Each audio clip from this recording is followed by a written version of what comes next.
Abra su Biblia, por favor, vamos a leer el libro de Isaías. Isaías, nuevamente vamos a aprender de él.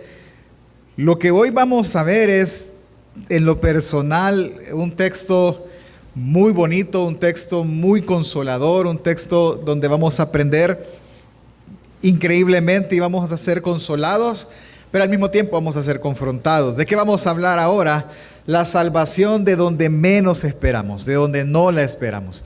Yo no sé si le ha pasado que de repente nosotros menospreciamos. Voy a explicar esta palabra. Menospreciar es ver de menos, es no darle el valor correcto. Eso es menospreciar. A veces menospreciamos medios de salvación o medios de ayuda. Por ejemplo, de repente nosotros como hombres estamos no sé, esperando transporte, viendo algún carro, etcétera, y vemos que viene, por decirle algo, un bus o un transporte y lo vemos así todo medio descuidado, ¿verdad? Y todo que apenas si camina y decimos, no, no me voy a subir en esto porque me va a dejar, ¿verdad? Y de repente viene otro transporte un poco mejorcito, más reciente, mejorcito, y se sube uno en ese y va, y en el camino se da cuenta que el que se quedó fue el más nuevo y no el viejo. Sí, el que mejor funciona es el otro, ¿verdad? Y nos solemos menospreciar eso. De repente quizás menospreciamos trabajo, ¿verdad? O situaciones por diferentes razones y vemos que ese trabajo era la mejor opción que podíamos tener. Y así podemos seguir. Por ejemplo, ¿cuántos luchamos acá con el pan, el azúcar y estas cosas? Creo que la mayoría. Y uno suele preguntar y decir, no, mire, usted quiere bajar de peso, mejorar un poco, nada. Si no es el tema del peso, pero sí es mejorar su salud, deje de comer pan francés, deje de tomar gaseosa y deje de comer azúcar, pan dulce, va. Esas tres cosas. Y uno suele pensar, ¿cómo va a creer que estas tres cosas me van a ayudar, verdad? Si yo como, no, y lo menospreciamos y hay personas que sí le funciona. De repente solamente alguien dice, yo tenía un amigo que me decía eso, no, si no hagas tanto ejercicio, no salgas a correr 7 minutos al día. Y hay una aplicación en el teléfono para hacer justo 7, 8 minutos de ejercicio al día y eso te va a bastar. Y en mi mente es como van a bastar 7 minutos, pero a él 7 minutos realmente le ha funcionado todo este tiempo. A veces solemos menospreciar la salvación o las ayudas o las respuestas porque no tienen esa hermosura o no se ven sofisticadas o no se ven tan reales y uno menosprecia eso. Lo que tengo por intención este día es que examinemos nuestro caminar hasta este día y que examinemos aquello a lo que le otorgamos más valor, es decir, qué es lo que realmente importa. Así que mi intención es que usted y yo podamos examinar nuestras decisiones, en dónde hemos puesto nuestra confianza. No sea que hayamos menospreciado en nuestra manera de vivir lo único que realmente puede salvarnos.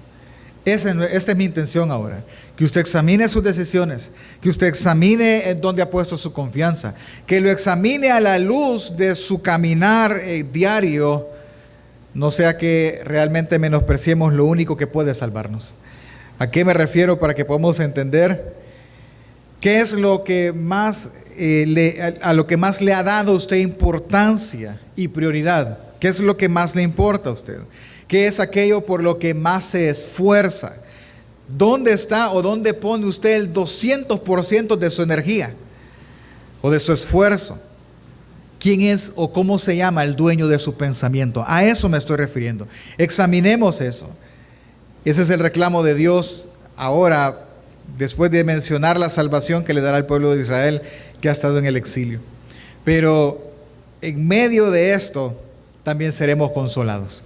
En medio de este cuestionamiento seremos llevados al punto de verdad de confiar en Cristo Jesús y que nuestros corazones sean consolados a través de eso. Acompáñame a orar, por favor, hermanos, para poder iniciar. Señor, te doy gracias porque nos permites estar delante de la Escritura, porque nos permites estar delante de ti, queriendo aprender de quién eres tú, de lo que tú haces por nosotros, queriendo aprender de la buena noticia del Evangelio.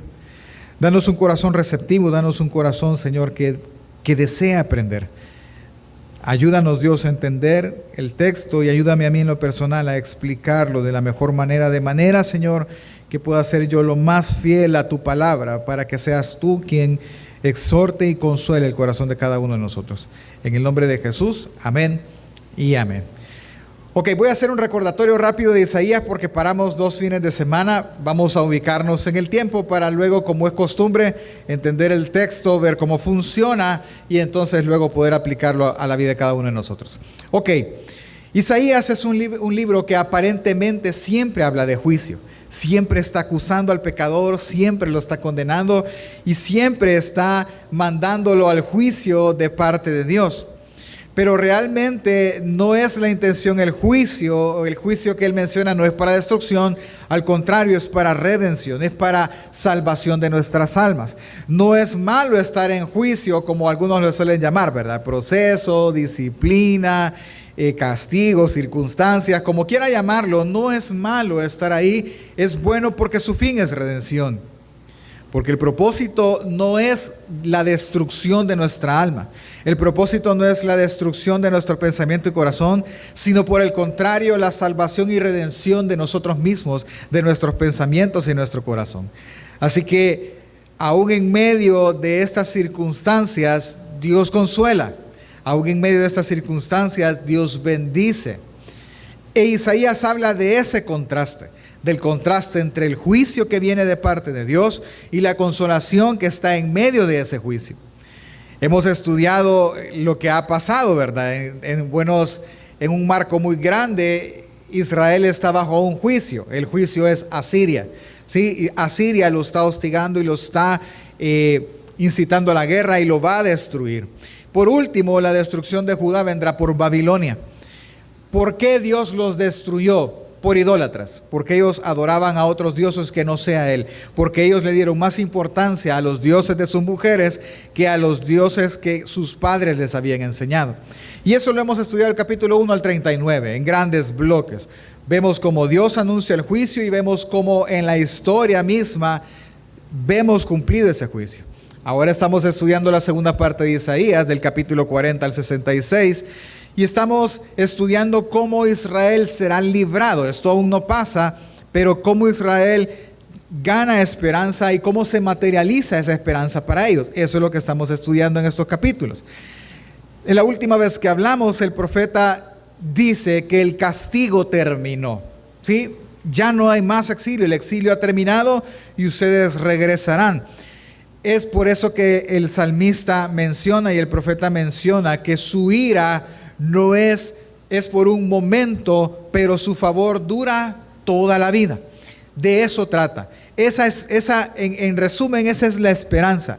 La ira terminó, pero su favor y su bondad durarán por siempre. Así que yo le puedo decir lo primero ahora. Hermano, si usted está en proceso, en juicio, en circunstancias difíciles, en disciplina de Dios, en castigo, como usted quiera llamarlo, pero usted está en una circunstancia no grata, primero entendamos que es de parte de Dios que usted está ahí.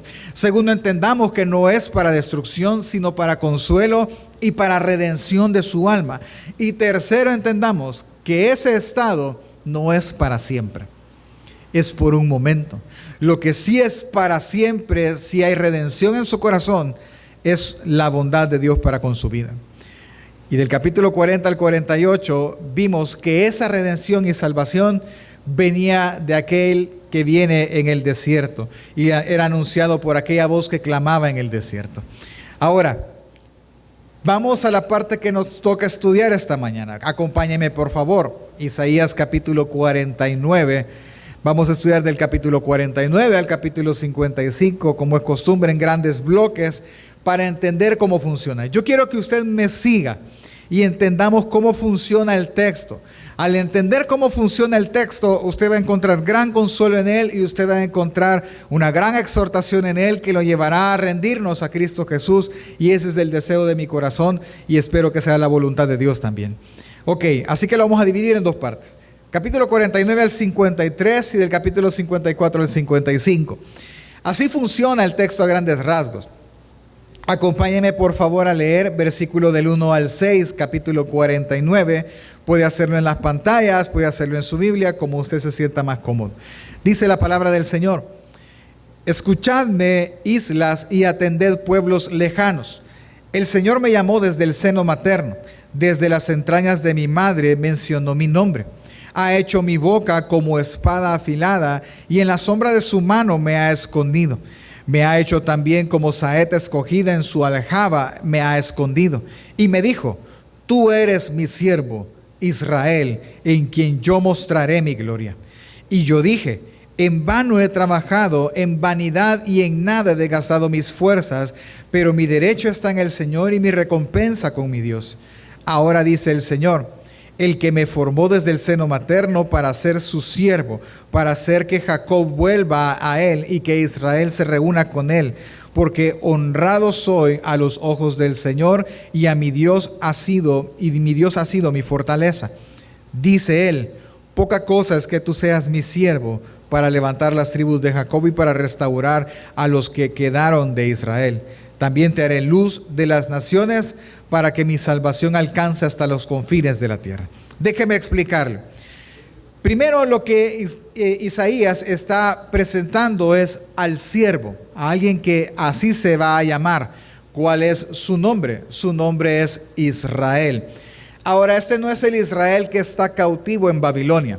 Este es el nuevo Israel representado, digámoslo directamente, sin preámbulo, en Jesús. Es decir, que estos capítulos del 49 al 55, bueno, desde el 40, él viene hablando del siervo. ¿Quién es este siervo? El siervo es Jesús. De Jesús vendrá la libertad para el pueblo. De él vendrá su libertador, su libertad. Ahora, ¿qué dice del siervo? Versículo 6, acompáñame y lo vuelvo a leer. Poca cosa es que tú seas mi siervo. Ahora, entendamos algo. Él no está menospreciando, el Padre no está menospreciando al Hijo. No. El Padre lo que va a decir es que poca cosa es que solo salves a las 12 tribus de Israel. Eso es pequeño, o sea, eso es fácil. Pero no solo salvarás a las 12 tribus de Israel, sino que salvarás y serás la luz de todas las naciones. Y de ti habrá salvación hasta los confines de la tierra, hasta los límites de la tierra. Es decir,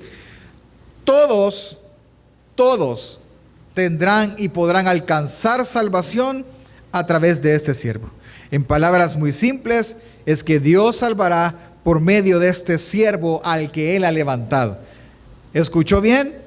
Dios salvará por medio de este siervo al que Él mismo ha levantado. Por lo tanto, versículo 13 y 14 del capítulo 49. Gritad de júbilo cielos y regocíjate tierra, prorrumpid montes en gritos de alegría, porque el Señor ha consolado a su pueblo y de sus afligidos tendrá compasión. A esta altura es una gran buena noticia. ¿Cuál es la buena noticia? Que la salvación vendrá del siervo. ¿Sí? Hay salvación, hermano. Piense conmigo cómo viene la secuencia. Israel está en malos términos para con Dios, él está en el exilio, él está mal, él está siendo castigado, pero el anuncio es: tu castigo terminó, tu situación acaba de terminar. ¿Por qué? Porque viene el siervo y de él tú tendrás salvación. Así que ese es un gran motivo de alegría. Mire, es tan bonito porque lo primero que anuncia es la salvación para cada uno de nosotros. Lo primero que anuncia es que el proceso de circunstancia difícil tendrá fin en el siervo, en el que Dios escogió. Ahí tendrá fin todo eso.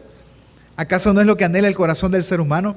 Que las cosas terminen, que lo malo acabe y dé paso a lo bueno, aquello que sí es motivo de alegría. Ese es el deseo del ser humano. Ese es lo que Dios le está enseñando. Pero, ¿qué dijo Sión o qué dijo Israel? Versículo 14. Pero Sión dijo: el Señor me ha abandonado y el Señor se ha olvidado de mí. Entendamos un poco mejor esto.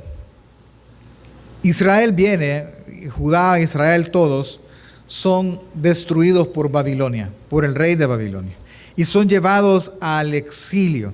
Es decir, son llevados fuera de su tierra, son llevados a una nación a ser esclavos y ser cautivos de una nación. Casi que es un secuestro, es estar en contra de la voluntad en otro lugar.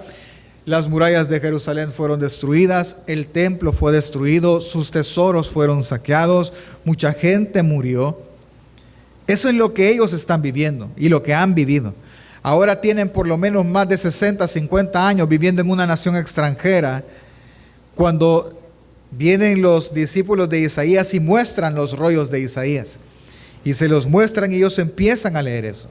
Pero el pensamiento del que está cautivo, el pensamiento del que está bajo circunstancias difíciles, bajo el juicio de Dios, es uno. ¿Cuál? Dios me ha olvidado. Él ya no se acuerda de mí.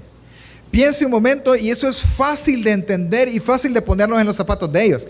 Tratemos de pensar como ellos están pensando y como ellos están leyendo.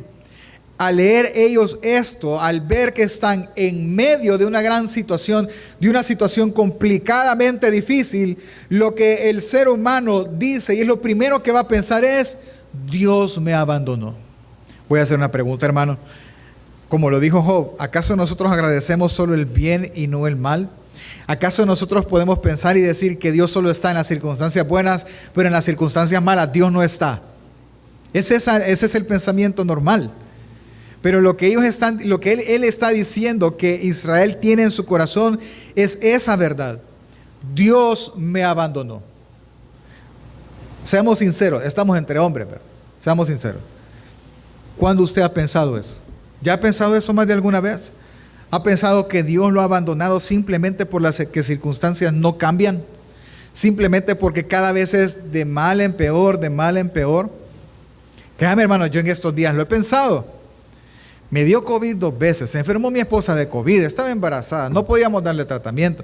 Vino y todo el trabajo se me acumuló. Y ahora vino y estoy pasando otro proceso de salud un poco delicado. Y entonces, pues una tras otra, quiere decir que Dios no, ¿eso quiere decir que Dios nos ha abandonado? No. Así como Dios está en los tiempos de bonanza, Dios está en medio de estos tiempos malos, porque Él es el autor de estos tiempos malos, con el fin único de redimirnos y demostrarnos quién es Él. Así que ante el pensamiento de que Dios abandonó a su pueblo y que ellos se sienten como abandonados, porque es un pensamiento normal en el ser humano débil, como nosotros, Él viene y Él va a quitar ese argumento con 4 preguntas. Él va a hacer 4 preguntas a Israel. Tratemos, esto no se debería hacer, hermano, pero lo vamos a hacer. Tratemos por el tiempo, tratemos de irlo aplicando directamente a nosotros. Tú te sientes abandonado por Dios. Tú te sientes que Dios ya no, porque solo es juicio, castigo, procesos, circunstancias malas, etc. Y tienes años de estar ahí. Tú sientes que Dios te abandonó. Ok, Dios te va a hacer 4 preguntas a ti. Y Él va a responder y la intención es quitar ese argumento tuyo de que Él te ha abandonado y te dejó tirado con 4 preguntas. Pregunta número 1, acompáñame en su Biblia. Isaías 49, 15 al 16. Voy a leer la pregunta y respóndala usted. Dice: ¿puede una mujer olvidar a su niño de pecho sin compadecerse del hijo de sus entrañas? ¿Puede una mujer olvidar a su hijo, sí o no? Sí. ¿Acaso no hemos visto muchas mujeres que abandonan a los niños ahora? ¿Pueden hacerlo? Sí. La mujer puede dejar de compadecerse de su hijo y dejarlo tirado, abandonarlo en el hospital en el mejor caso, o dejarlo en la basura en el peor caso. ¿Puede pasar? Sí, puede pasar. Pero, siga leyendo conmigo. Aunque ellas se olvidaran, yo no te olvidaré. He aquí en las palmas de mis manos te he grabado, y tus muros están constantemente delante de mí. Entonces, ante la pregunta, ¿puede una madre olvidarse de su hijo? Sí, pero yo jamás me olvidaré de ti. Pregunta número 2, Isaías 49, 24 al 15. ¿Se le podrá quitar la presa al poderoso o rescatar al cautivo del tirano? Es decir, piensa en un perro pitbull. ¿Se le puede quitar un pobre perrito del hocico a ese perro? La respuesta del Señor es, la respuesta lógica es, no. Es difícil, que meterle un hierro y destrabarle la mandíbula al perro. Ellos no están pensando en un perro, ellos están pensando en una presa poderosa, en un león, en un oso, en bestias gigantes, aunque es tema de otro día, que estaban en los tiempos de ellos. ¿Se puede hacer? ¿Puede librarse a un pueblo de un tirano como Babilonia? La respuesta natural es no. Pero, versículo 25, ciertamente así dice el Señor, aún los cautivos del poderoso serán recobrados y rescatada será la presa del tirano. Con el que contienda contigo, yo contenderé y salvaré a tus hijos. Así que, no, de nuevo, no te he abandonado. Todo está soberanamente orquestado. Pregunta número 3 y 4, 50 al 1. Así dice el Señor. ¿Dónde está la carta de divorcio con la que repudié a vuestra madre? Esta pregunta es poderosa. O sea, él está diciendo, bueno, ¿y a qué horas me divorcié de ti? ¿Y a qué horas, piensa, a qué horas rompí mi pacto contigo? Es que no lo ha hecho. En ningún momento Dios le ha dicho a Israel, tú ya no eres mi pueblo. No, en ningún momento. Simplemente lo mandó al exilio por su necedad, para redimirlo. Así que la respuesta es, ¿dónde está la carta? No hay carta, es que yo no te he desechado. Segunda pregunta, la pregunta 4. ¿O a cuál de mis acreedores los vendí? ¿Acaso yo te he vendido? ¿Por qué menciona él esto? Porque si hubiese sido una venta de esclavos a otro, él pierde la autoridad sobre ellos. Pero yo nunca te vendí, te llevaron a la fuerza en contra de tu voluntad y yo lo permití. Así que ni me he divorciado de ti para romper el pacto, ni te he vendido para que tú dejes de ser mi posesión. Esas cosas no han pasado. Así que en palabras sencillas lo que él está diciendo es, yo jamás te he desechado. Simplemente, escuche, estás recibiendo el fruto o la paga de tu propio pecado. Voy a hacer una pregunta, hermano. ¿Cuántos de los que estamos en medio de estas 4 paredes jamás ha pecado delante de Dios? Todos. Entonces, ¿de qué te extraña lo que estamos viviendo? ¿Por qué te extraña de sentirte mal? ¿Por qué te extraña de vivir dificultad? ¿Por qué me extraño yo de eso? O sea, ¿por qué me extraño de que me duela la cara, me duelan los oídos? ¿De qué me extraña ya? Si yo también he pecado delante de Dios. Pero lo que nunca debe de pasar por nuestra mente es que Él nos abandonó. Jamás. Él nunca ha roto el pacto. Él nunca nos ha vendido como esclavos. Aunque nos dejara cualquiera, Él jamás nos dejaría. Y aunque la fiera más poderosa nos tenga entre sus fauces o entre su hocico, de ahí nos rescatará el Señor. Porque Él nos ha puesto ahí. Así que, aunque tú y yo estemos en medio del dolor, en medio de las circunstancias difíciles que no entendemos y que no sabemos o no queremos admitir por qué estamos ahí, entiende, hermano, una cosa. Así como Dios está en la bendición, Dios está también en medio del fuego. Él no lo ha abandonado. Ahí está Él. Y el fuego no será tan alto para destruirlo, porque Él controla aún el fuego.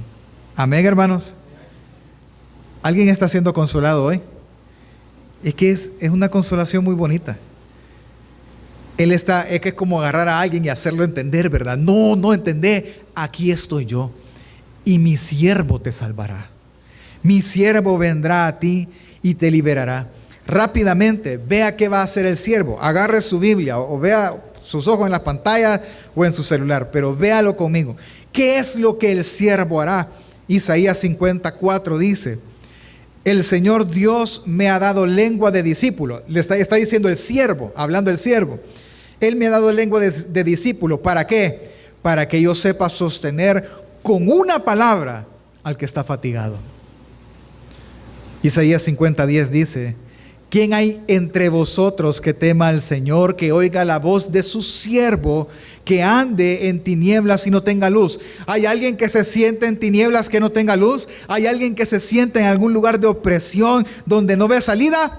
Confíe en el Señor y apóyese en su Dios. Isaías 51 del 1 al 3 dice: escuchadme vosotros que seguís la justicia, los que buscáis al Señor. Mirad la roca de donde fuiste tallados y la cantera de donde fuiste excavados. ¿Cuál? ¿De qué está hablando? Mirad a Abraham, dice, vuestro padre, y a Sara que os dio a luz. Cuando él era uno solo, lo llamé y lo bendije y lo multipliqué. Ciertamente el Señor consolará a Sión, consolará todos los lugares desolados, convertirá su desierto en Edén y su yermo en huerto del Señor. Gozo y alegría encontrará en ella, acciones de gracias, y voces de alabanza. Esto hará el siervo. El siervo cambiará, en pocas palabras, nuestro lamento en baile y nuestra tristeza en gozo. Isaías 51, 11 al 12 dice: los rescatados del Señor volverán y entrarán a Sión con gritos de júbilo, con alegría eterna sobre sus cabezas, y gozo y alegría alcanzarán y huirán la tristeza y el gemido. Yo soy vuestro consolador. ¿Quién eres tú que temes al hombre mortal y al hijo de hombre que come hierba, que come hierba es tratado? O sea, ¿quién es él para que tú temas? ¿Quién es la circunstancia? ¿Qué es la circunstancia para temerla más que a Dios? Él dice que ante esa noticia, yo no sé si usted conoce ese corito, en otra versión dice eso: ciertamente volverán los redimidos de Jehová, volverán a Sión cantando, y gozo perpetuo habrá sobre sus cabezas. Tendrán gozo, tendrán alegría, y el dolor y el gemido huirán de ellos. Es que esa es la salvación que el siervo trae. Versículo 14 al 16 dice del capítulo 51: el desterrado pronto será libertado y no morirá en la cárcel, ni le faltará su pan, porque yo soy el Señor tu Dios, que agito el mar y hago bramar las olas. El Señor de los ejércitos es su nombre. Y he puesto mis palabras en su boca, y con la sombra de mi mano te he cubierto al establecer los cielos, poner los cimientos de la tierra y decir a Sión: tú eres mi pueblo. Terminemos, versículo del 7 al 12, capítulo 52. Dice el profeta: qué hermosos son sobre los montes. Este es un cántico. Qué hermosos son sobre los montes los pies del que trae buenas nuevas, del que anuncia la paz, del que trae las buenas nuevas de gozo, del que anuncia la salvación, del que dice a Sión: tu Dios reina.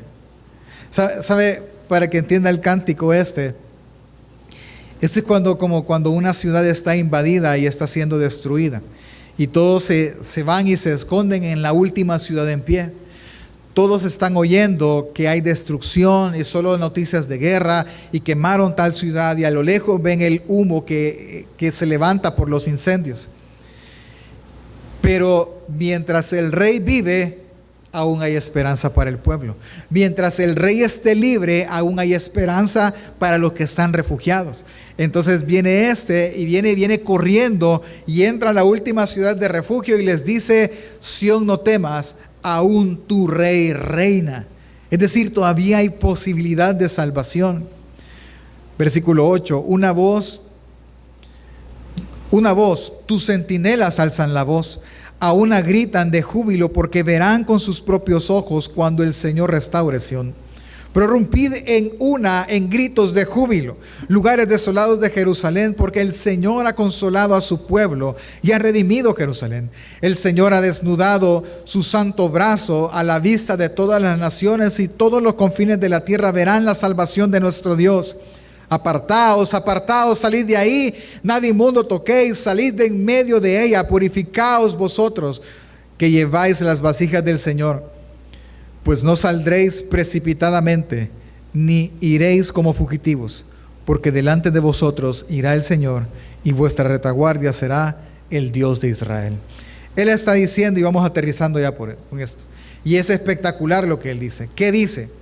Que cuando Dios los liberte de Babilonia, cuando Dios los liberte y los haga libres y los vuelva de nuevo a la santa ciudad, ellos no saldrán como fugitivos, es decir, no saldrán huyendo, corriendo de noche, escondidos para que no los vean y los capturen. No, ellos saldrán por la puerta ancha.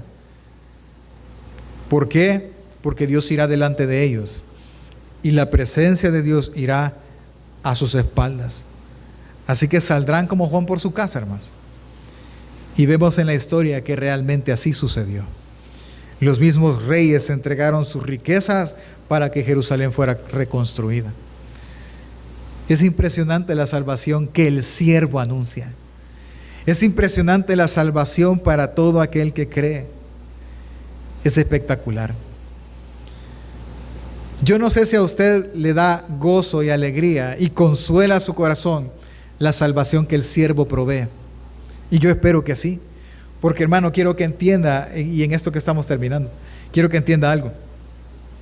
Si usted está en una situación complicada y difícil, entienda una cosa: del siervo del Señor vendrá la salvación. Del siervo del Señor vendrá su consuelo. Él jamás lo ha abandonado. Amén. Ahora bien, esa es la primera parte del texto. Súper bonita, súper consoladora. Para aquellos que estamos en angustia, es una paz y una esperanza de pensar que nuestro socorro vendrá pronto. Vendrá del siervo, de aquel que el Señor ha levantado. Vendrá de Jesús. Pero ahora viene una pregunta. La pregunta la va a hacer el siervo. Capítulo 53, versículo 8. Versículo del 1 al 8. ¿Quién ha creído a nuestro anuncio? ¿A quién se le ha revelado el brazo del Señor? Creció delante de él como renuevo tierno y como raíz de tierra seca. No tiene aspecto hermoso, ni majestad para que le miremos, ni apariencia para que le deseemos. Fue despreciado y desechado de los hombres, varón de dolores y experimentado en aflicción, y como uno de quien los hombres esconden su rostro, fue despreciado y no le estimamos. Ciertamente Él llevó nuestras enfermedades y cargó nuestros dolores. Con todo nosotros le tuvimos por azotado y por herido de Dios y afligido. Mas Él fue herido por nuestras transgresiones, molido por nuestras iniquidades. El castigo de nuestra paz cayó sobre Él, y por sus heridas hemos sido sanados. Todos nosotros nos descarriamos como ovejas, nos apartamos cada cual por su camino, pero el Señor hizo que cayera sobre Él la iniquidad de todos nosotros. Fue oprimido y afligido, pero no abrió su boca. Como cordero que es llevado al matadero, y como oveja que ante sus trasquiladores permanece muda, no abrió Él su boca. Por opresión y juicio fue quitado. Y en cuanto a su generación, ¿quién tuvo en cuenta que Él fuera cortado de la tierra de los vivientes por la transgresión de mi pueblo? ¿A quién correspondía la herida? La pregunta es, ¿quién lo estimó? Y tristemente la respuesta es, nadie. ¿Sabe qué es lo que está diciendo el siervo? ¿Quién ha creído aquí que del siervo viene la salvación? ¿Quién ha creído que el siervo que Dios levantaría lo salvará con brazo fuerte? Y la siguiente pregunta es más difícil. ¿A quién se le ha revelado? ¿Sabe cómo es? ¿A quién se le ha revelado el brazo del Señor? ¿Cómo lo tiene que imaginar? Es como que si yo fuera a pelear ahorita con alguien. ¿Qué tendría que hacer yo para pelear ahorita con alguien? Primero me tengo que quitar el saco, ¿ver? Me quito el saco, me desabotono los puños de la camisa y me enrollo la camisa. Venga, pues démonos ya, démonos con catos duros. ¿A quién se le ha revelado eso? ¿A quién se le ha revelado que el Señor ya enrolló sus mangas, levantó sus vestidos, se los ciñó, porque lo que viene es a pelear? ¿A quién se le reveló? A nadie.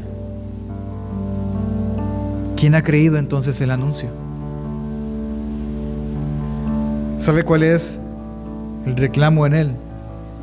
Que nadie le creyó. Cuando vieron al siervo, cuando vieron a Jesús, Él fue despreciado. Porque no había hermosura en Él como para postrarse delante de Él. Él fue ignorado. Él no fue estimado. Y ellos están hablando en pasado. Y ellos dicen, ciertamente Él llevó nuestras enfermedades y cargó nuestros dolores. O sea, Véame, haciéndonos un favor de salvación, haciéndonos un favor de bondad, hacer salir el sol sobre justos e injustos, dándonos aire para respirar, comida para alimentarnos, habiendo recibido solo de Él bien como el perdón de nuestros pecados, aún con todo eso, le tuvimos por el que fue castigado por Dios, como el que fue afligido, lo menospreciamos, sin darnos cuenta y que Él fue molido por nuestros pecados y herido por nuestras iniquidades. Y aún así lo despreciamos. La paz que hoy disfrutamos, que todo el mundo disfruta, fue producto del castigo que cayó sobre Él. Y nadie lo valoró. Y nadie lo apreció como debería de apreciarse. Así que aquí reflexionamos. Hermano, ¿cree usted a este anuncio? ¿Acaso esas palabras son nuestro caso? ¿Acaso después de haber sido perdonados nuestros pecados, sanadas nuestras enfermedades, provisto nuestra mesa, será que fuimos nosotros los que no le dimos valor a ese Dios, a ese siervo, y menospreciamos su salvación? ¿Acaso es nuestro caso? Lo que el profeta está diciendo es que a pesar de las promesas de salvación, ellos no lograrían ver la salvación de Dios en Él. No puede ser Él quien me salve.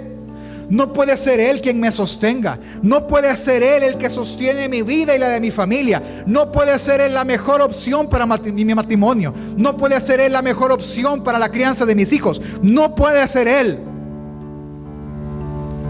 Pero Isaías le dice, pero de Él vendrá la salvación. Solo de Él. Lo creas o no, el siervo será exaltado en la salvación que traerá para todo hombre. Déjeme hacer una pregunta. Hermano, ¿cree usted a este anuncio? ¿Cree usted que la salvación viene de Dios? Entonces déjeme preguntarle. Versículo 1 y 2 del capítulo 55. Todos los sedientos, venid a las aguas, y los que no tenéis dinero, venid, comprad, comed, comprar vino y leche, sin dinero y sin costo. Entonces la pregunta es esta: ¿por qué gastáis tu dinero en lo que no es pan, y vuestro salario en lo que no sacia? Escuchadme atentamente y comed lo que es bueno, y se deleitará vuestra alma en la abundancia. ¿Sabe lo que él está diciendo? Y esto después de ser consolados, esto es la exhortación fuerte que él hace. Si tú crees que la salvación viene del siervo, le dice, si tú crees que quien sostendrá tu vida y alimentará tu familia cuando la ciudad se reconstruya es el siervo, aquel que te puede dar comida sin dinero, aquel que puede sostenerte sin que tú hagas un solo esfuerzo. Voy a hacer la pregunta otra vez. Hermano, ¿usted cree? Pero contésteme. Si usted me contesta es que lo cree. Si usted no me contesta, pues yo sabré entender. ¿Usted cree que es Dios quien ha provisto a su mesa todos estos años? Amén. ¿Usted cree que es Dios quien le ha sanado múltiples veces? ¿Usted cree que es Dios quien nos ha sostenido aún en medio de la enfermedad? ¿Por qué sigue gastando entonces sus fuerzas, sus bienes en tratar de hacerlo usted mismo? Ese es el reclamo. Si yo te salvo, si yo te he salvado y si yo te salvaré en un futuro, ¿por qué tratas de seguir salvándote tú mismo? ¿Por qué sigues gastando tu energía tratando de salvarte a ti mismo cuando no lo lograrás? Hay un texto que no leeremos que él menciona: aquel que está en oscuridad, apóyese en Dios. Y el que quiere encender sus propias lámparas, coma del esfuerzo de su lámpara. Ahí vea. Pero la pregunta es uno solo. Si tú sabes y si tú crees que la salvación ha venido de Dios, ¿por qué gastas tu dinero en lo que no es pan? ¿Por qué gastas tus fuerzas en lo que nunca te va a saciar? ¿Por qué sigues insistiéndote en sostenerte a ti solo? ¿Por qué? Si reconoces que de la mano de Dios ha venido todo el alimento, y si de la mano de Dios ha venido toda tu salud, ¿por qué insistes en no valorar a aquel que te ha dado todo? Entonces él dice, versos 6 al 9: buscad al Señor mientras pueda ser hallado, llamadle en tanto esté cerca. Abandone el impío su camino y el hombre inicuo sus pensamientos, y vuélvase al Señor, que tendrá de él compasión, al Dios nuestro, que será amplio en perdonar. Porque mis pensamientos no son vuestros pensamientos, ni vuestros caminos mis caminos, declara el Señor. Porque como los cielos son más altos que la tierra, así mis caminos son más altos que vuestros caminos, y mis pensamientos más que vuestros pensamientos.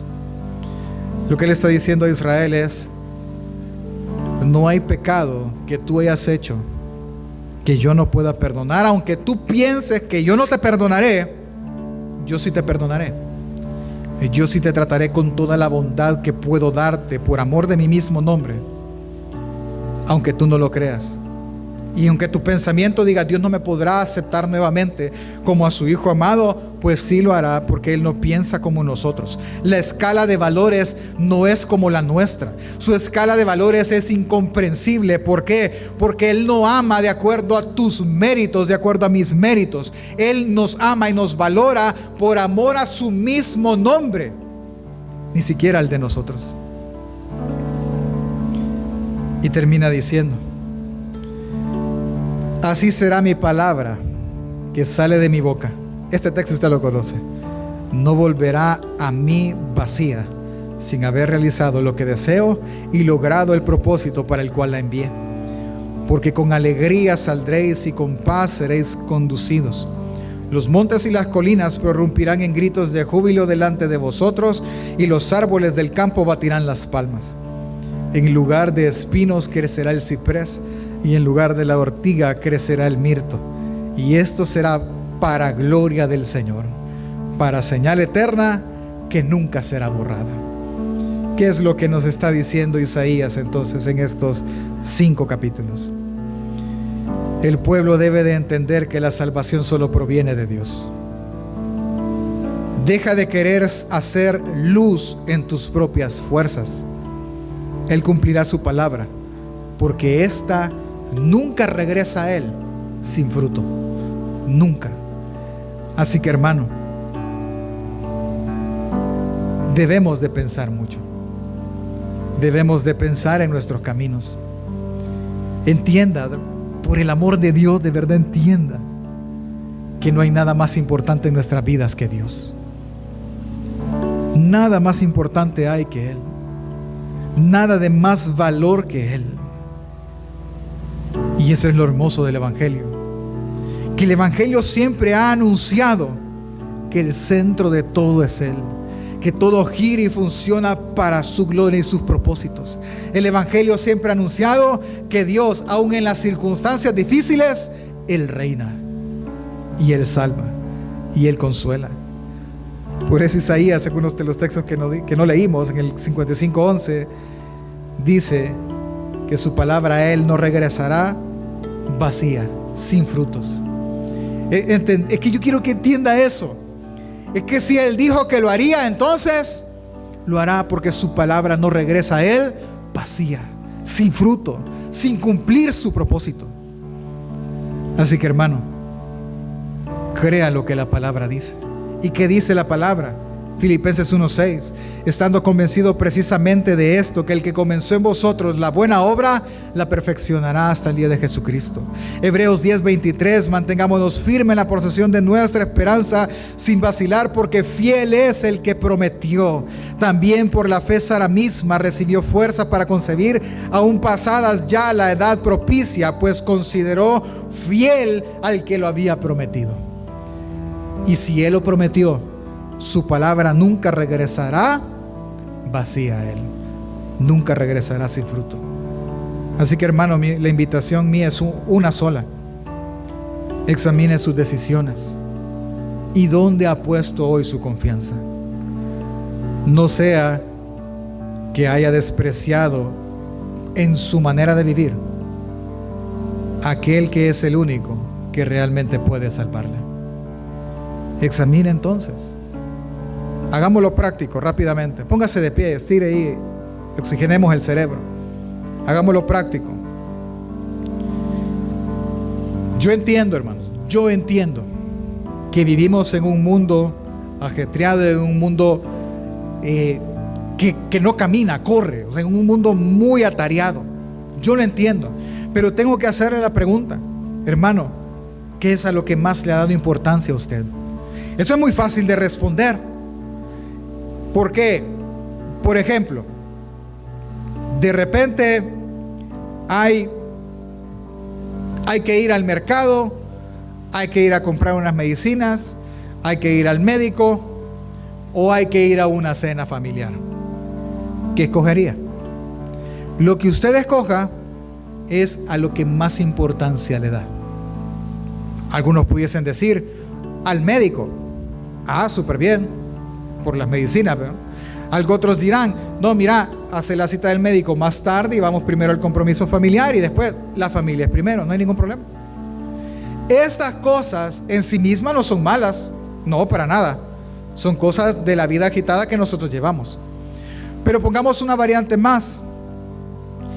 Cuando hay que escoger entre Dios, entre la comunión en la iglesia, entre nuestro servicio de adoración a Dios, entre nuestro aprendizaje de la palabra y otras cosas. Entonces ahí pregúntese, ¿qué es lo más importante? ¿Qué es lo que es prioridad? Y cuando usted vea y diga, no diga qué es, sí, no, es que si mañana, si el domingo próximo me invitan o el 24, no, yo primero a la iglesia y después a los compromisos familiares. No, está bien en el futuro.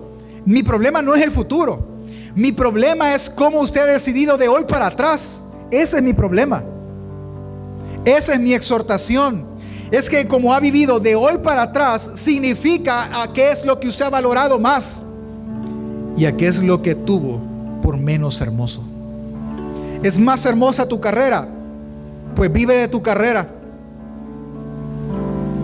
¿Es más hermoso tu negocio? Pues vive de tu negocio.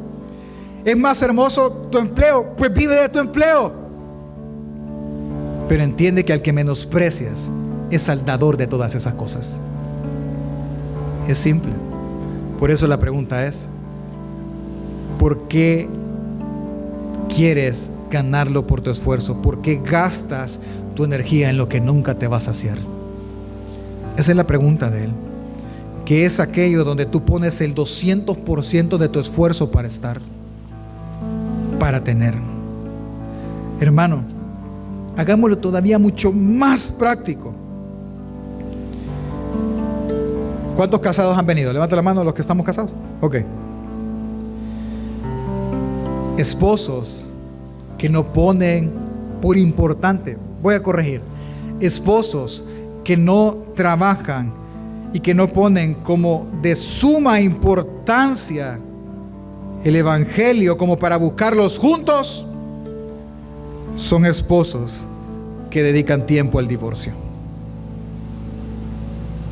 Se lo repito, esposos que no ponen como de suma importancia el evangelio como para buscarlo juntos en oración, en la iglesia y como para motivarse a buenas obras, son esposos que sí le están dando tiempo y dedicando tiempo e importancia a divorciarse. ¿Por qué, pastor? ¿Por qué es tan duro? Porque el matrimonio solo tiene unión genuina en Cristo Jesús. Nada más. Padres que no enseñan a amar a Dios con su ejemplo a sus hijos, son padres que enseñan a sus hijos a amar al mundo, a amar al dinero, a amar los negocios, a amar los estudios. Padres que no enseñan eso con su vivo ejemplo, son padres que están criando cuervos que les sacarán los ojos. ¿Tienes sed? ¿Tienes hambre? ¿Para qué cavas para ti cisternas vacías? Cisternas rotas que no pueden detener agua. Valora realmente la vida como Dios la valora. Dale la importancia a lo que Dios le da importancia. ¿Por qué pones mayor importancia a estudios, a trabajo, a negocio, a relaciones, a planes, a sueños? ¿Por qué ahí? Si eso nunca te sacia. Conozco a alguien y de verdad con tristeza de mi alma vi una foto de él un día de esto. Él persiguió un sueño, lo logró. Él trabaja y ha trabajado toda su vida donde siempre quiso trabajar, haciendo lo que siempre quiso hacer. ¿Qué fue lo que dejó? A su Señor. Así que, si ese es tu caso, mantente solo pues. Pero yo y mi casa preferimos ser mantenidos por mi Señor. Preferimos ser sostenidos por mi Señor. Hermano, grábese esto. El que sigue a Dios por dinero y por bendiciones, seguirá al diablo cuando el diablo le prometa la gloria de este mundo.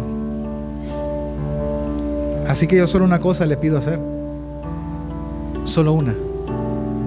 A partir de hoy en adelante, no te esfuerces por lo que no sacia.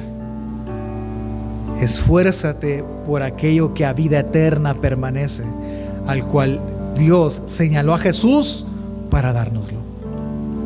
Hermano, termino diciéndote nada más esto. Examina tus decisiones y dónde has puesto tu confianza. No sea que al que estás despreciando sea el único, al que estás despreciando en tu manera de vivir, sea el único que realmente pueda salvarte. Amén.